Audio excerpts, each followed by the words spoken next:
どうも、緑の絨毯大好きカプラです。おはようございます。先日紹介したこちらの45センチ水槽を覚えてくれてますでしょうか？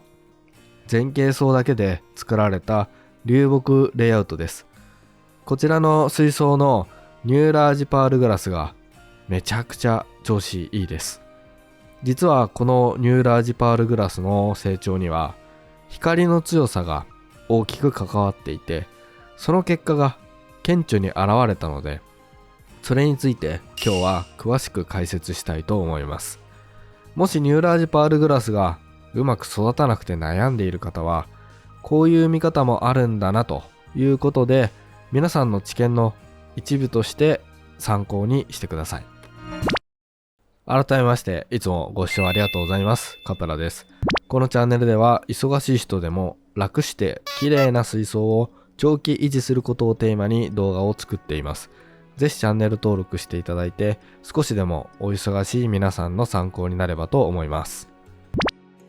まずは忘れられていると思いますので、簡単にこの水槽について振り返ります。立ち上げたのは2024年の4月です。今からちょうど10ヶ月前にセットアップしました。使ったソイルは2種類で立ち上げました。ソイルは上の層と下の層に分けて使用しています。上の層は植物の栄養吸収を助けてくれるフルオ酸を多く含んだソイル、サプリソイルのスーパーパウダーを使っています。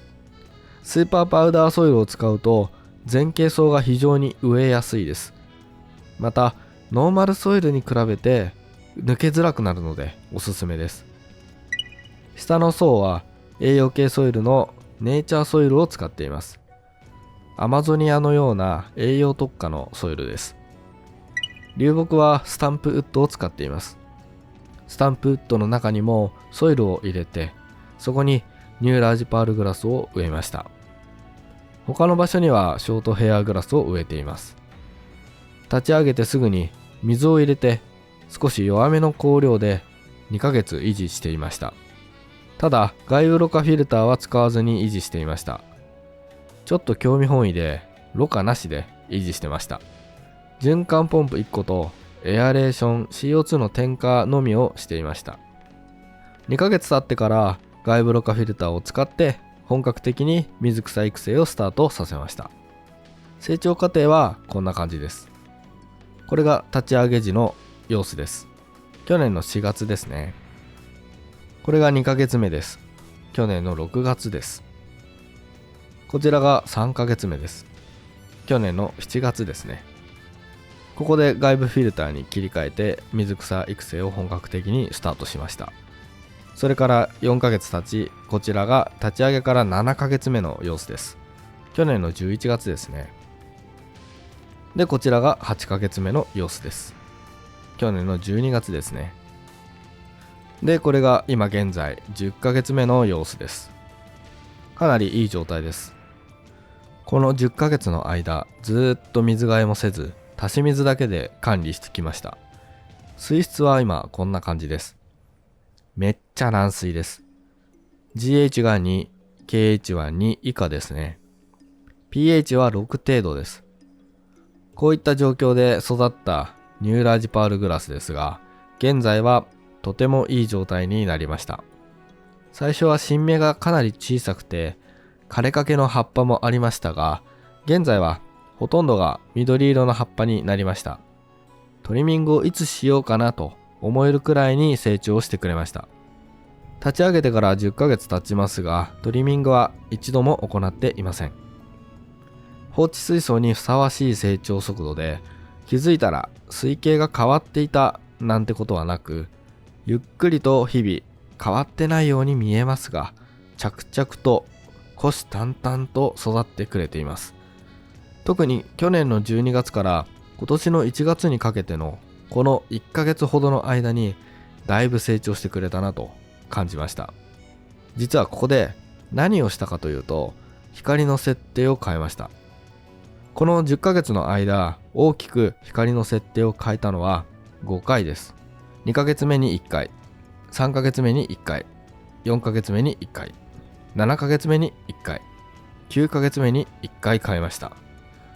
どれも水草の育成状態を見ながら光の強さを変えました。結果いい感じに水草が茂ってくれるようになりました。さてここからが本題です。今日は実際にどんなタイミングでどんな光の強さに変更してどんな成長過程を遂げたのか、それを振り返りながら説明していきます。ニューラジパールグラスの育成で困っている方は何かしらの参考になると思います。ぜひ最後まで見てください。これが立ち上げ時の様子です。去年の4月です。これが2ヶ月目です。去年の6月ですね。小型ポンプだけで維持しています。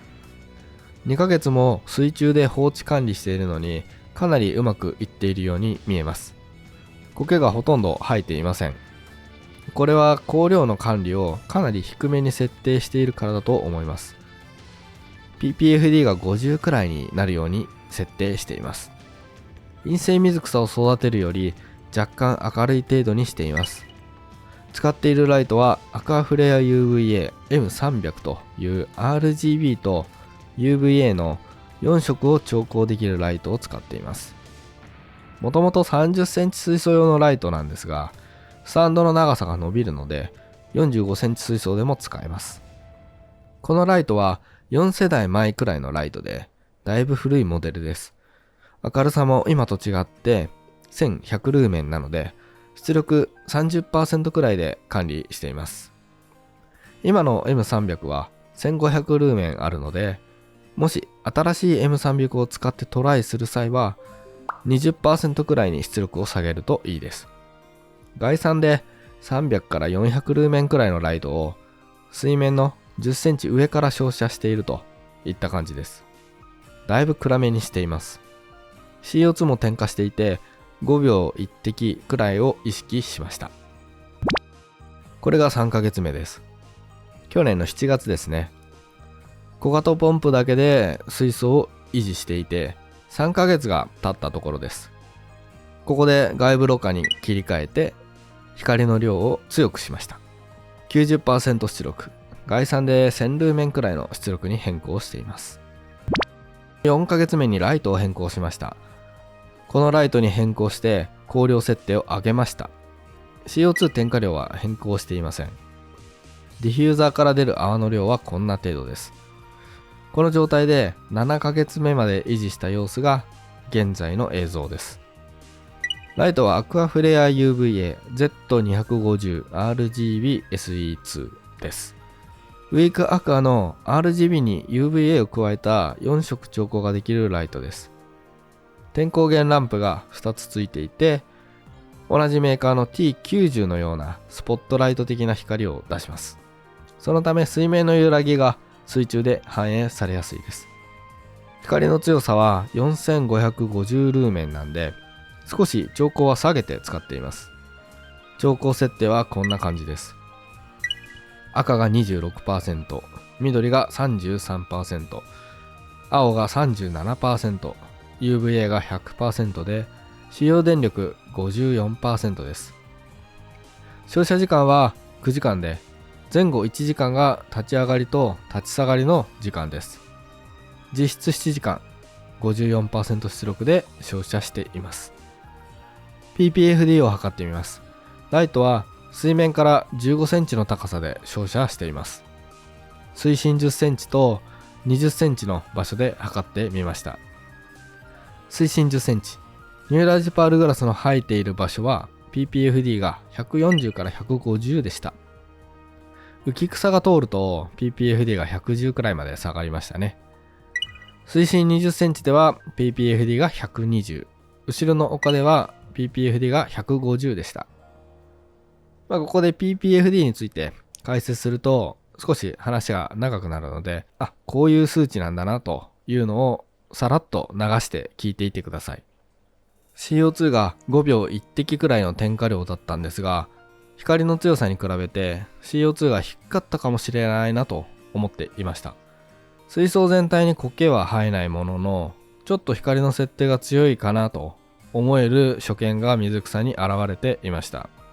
少しニューラージパールグラスの葉っぱが小さく育っていて、あまり大きな葉っぱを展開している場所がなく、少し伸び悩みしていました。ここ3ヶ月くらい非常に強いパワーで育てていました。今現在十分水草が茂っているので、ここでパワーを落としてニューラージパールグラスの様子を見ることにします。そう、ここで7ヶ月目にして今までずっと上げてきた香料を一旦下げました。再調整後は赤が 16%、緑が 27%、青が 22%、UVA100% で使用電力 41% まで下げました。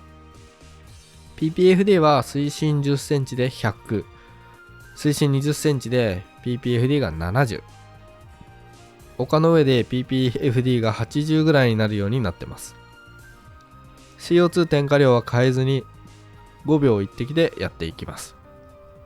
CO2 はライトの点火開始1時間前にオン、消灯1時間前にオフにしています。この出力を下げた状態で2ヶ月間維持しました。立ち上げから9ヶ月目までをこの設定で育成しました。つまり2025年の1月まで維持していました。現在は10ヶ月目、2025年2月ですね。香料をさらに下げました。香料を下げたのは1月の上旬で、それから1ヶ月が経ったところです。再調整後は赤が 11%、緑が 16%、青が 17%、UVA100% で使用電力を 31% まで下げてみました。CO2 の添加量は変えていません。ざっくり計算で1500ルーメンくらいで照らしています。照射時間は9時間で、前後1時間が立ち上がりと立ち下がりの時間です。実際7時間 31% 出力で照射しています。もしこの水槽で Z250 ではなく M450 を使って水槽の縁に直接ライトを置いて育成するなら 50% 出力くらいですね。そのくらいの光量設定です。ただ浮き草を浮かべているので、実際に水草に当たっている光はもう少しだけ弱いです。たださすがに増えすぎたので今回は除去しました。PPFD を測ってみましょう。流木の上が水深10センチくらいなんですが PPFD70 くらいです。後ろの丘の上で PPFD が80くらいです。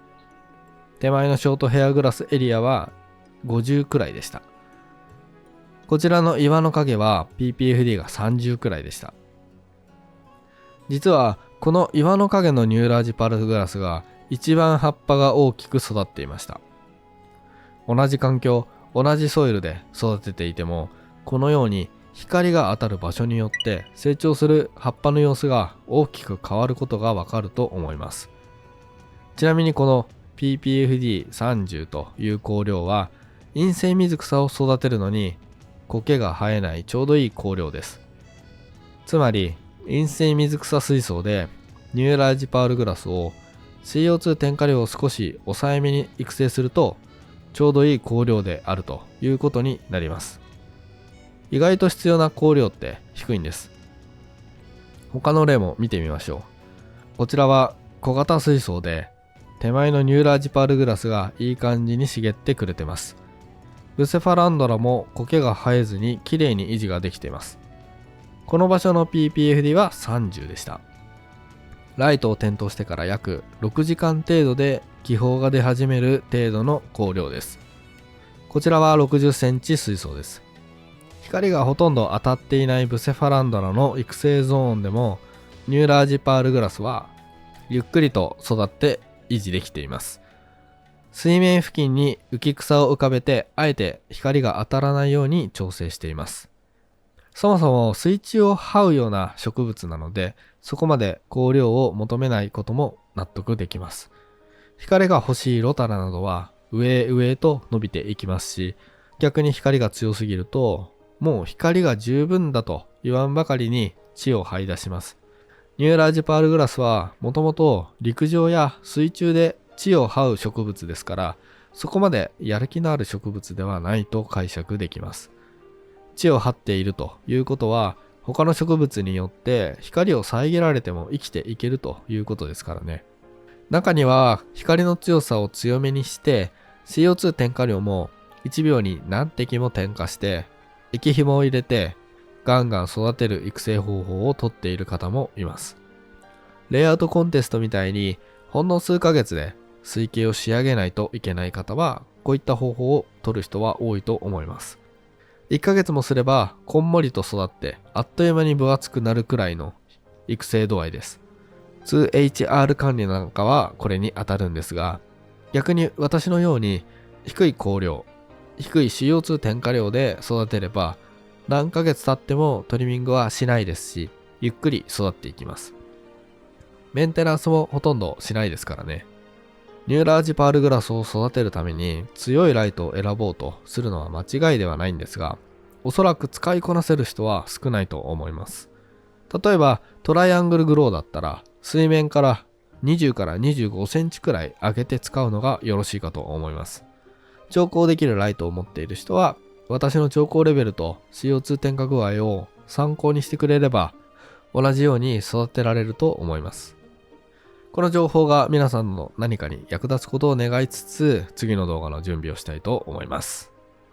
それではまた見てください。